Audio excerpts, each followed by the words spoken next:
বাহ, আমার গাল মারছিস? হ্যাঁ দাদা। ঠিক আছে, মার। আচ্ছা, দেখছিস তো? হ্যাঁ, কী দেখছি বলতো? এমনি ডেইলি আসছে এরকম হেভি লিফট করে, হ্যাঁ, ভারী ভারী ওয়েট চালায়। তোর বন্ধু তো, তাদের কিছু বলিস না? বলি কিন্তু শোনে না, প্রতিদিনই একই ব্যাপার, পার ডে একই করে। পার ডে একই করে। ঠিক আছে, তা ওর সম্বন্ধে কিছু বলতে চাস? কি বলবো, নিজের যতটা মানে চালাতে পারবে তার থেকে সবসময় হেভি মারার চেষ্টা করে। তো আচ্ছা, আমি এগুলো কি আসলে ঠিক তো মারাটা? আমি একটা কথা হলো, তুই হায়েস্ট হেভি কত পর্যন্ত গিয়েছিস? হাইয়েস্ট কত? 20 পর্যন্ত গিয়েছিস। এবার তুই আমাকে এখানে বল, তোর বন্ধু কৌশিক ওই 20-তে যখন হ্যামার কাল আজকে মারছে, ও কি প্রথমেই 20 থেকে শুরু করে না আগে 10, 15, 20 এরকম শুরু করে? ও ডেইলি আগে এসে হেভি লিফট আগে প্রথম থেকে হেভি লিফট করে। ঠিক আছে, দেখ ওর ক্ষেত্রেও বলছি, আর যারা জিমে এসে নতুন জয়েন করে, যারা ভাবে যে বেশি ওয়েট মানে বেশি বড় মাসল, তো এটা কখনোই নয়। আমি কতটা ওয়েট চাকাচ্ছি তার আগে আমাকে ভাবতে হবে কতটা সঠিক পারফর্ম করছি, বুঝতে পেরেছিস? আমি যদি এখন সাইকেল চালানো না শিখি, নিশ্চয়ই আমি বুলেট চালাতে পারবো না, একদম। তাই তো? তো যারা জিমে এসে ভাবে যে আমি নিজেকে বডি তৈরি করব, নিজের শো আপটা তৈরি করব, বুলেটটা আগে চালাই, তাহলে নিশ্চয়ই তারা অ্যাক্সিডেন্টে পড়বে।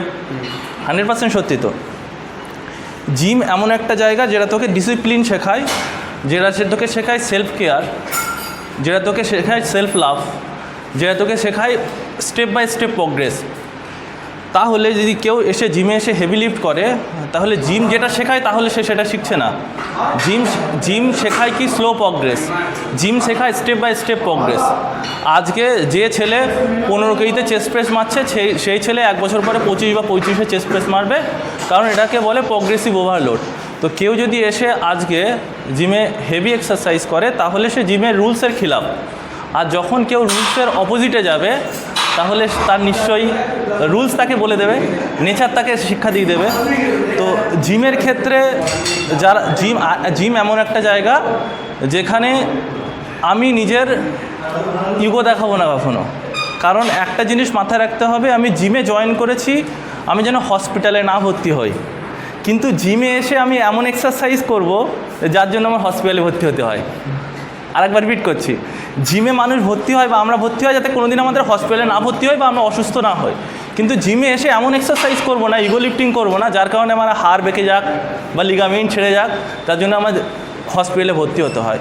তো যাদের মধ্যে এই ধারণা আছে যে আমি যদি হেভি লিফট করি আমার তাড়াতাড়ি বডি হবে, 100% ভুল। বডি তৈরি হয় প্রোগ্রেসিভ ওভারলোডে। তুমি যতই হেভি লোড করো, তোমার নির্দিষ্ট একটা টাইম লাগবে, সেটা 6 মাস থেকে 1 বছর। যেমন মুরগির ডিম যদি তুমি মুরগির তলায় বসিয়ে দাও, মুরগির ডিম মুরগির তলায় বসিয়ে দিলে 5 দিনে পিলে বা বাচ্চা হবে না। ওর একটা নির্দিষ্ট টাইম আছে, 1 মাস টাইম লাগে, মুরগি সেটাকে বলে বা তাপ দেয়, তারপরে সেটাতে ডিম উৎপন্ন হয়। সিমিলারলি মায়ের পেটে যখন বাচ্চা তৈরি হয়, সেই বাচ্চাও 9 মাস থেকে 10 মাস 10 দিন টাইম নেয়। তাহলে এখান থেকে আমি কি শিখছি? প্রকৃতি থেকে কি শিখছি? প্রকৃতি থেকে এইটাই শিখছি, আমি ধীরে ধীরে প্রোগ্রেস বা ধীরে ধীরে উন্নয়নের মাধ্যমে আমি আস্তে আস্তে ম্যাচিওর্ড হব। একটা বেবি যেমন ম্যাচিওর্ড হয় বা একটা মুরগির বাচ্চা যেমন ম্যাচিওর্ড হয়। তো জিমের ক্ষেত্রে তাদের উদ্দেশ্যে সেটাই বলবো, যারা হেভি লিফট করে, নিজের মাইন্ডসেটকে তৈরি করো যে আমি আর একদিনে বডি হবে না, ধীরে ধীরে ম্যাচুরেশনের মাধ্যমে বডি হবে। আর যদি এই রুলসের বিরুদ্ধে তুমি যাও, 100% চোট খাবে। আর যারা যেখানে হেভি লিফট করে, তাদের এই চোটের জন্য কখনো যেখানে জিম করছে সেই জিম কর্তৃপক্ষ দায়ী নয়। বলতে পারলাম? হ্যাঁ।